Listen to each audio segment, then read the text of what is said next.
ভাই গোলাম রসুল জানতে চেয়েছেন, রোজা অবস্থায় স্বপ্নদোষ হলে করণীয় কি?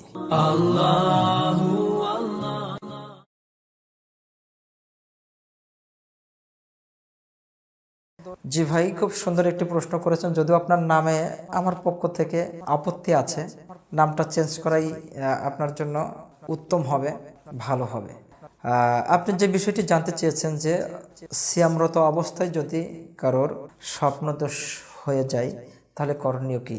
যে স্বপ্নদোষ অর্থাৎ আপনি ঘুমিয়ে আছেন, ঘুমের থেকে জাগরিত হয়ে দেখছেন যে আলামতগুলা প্রকাশিত হয় স্বপ্নদোষে, সেইগুলো আপনি দেখতে পাচ্ছেন, বা আপনার স্মরণ হচ্ছে যে আপনার স্বপ্নদোষ হয়েছে, অর্থাৎ আপনি আলামতগুলা দেখতে পাচ্ছেন।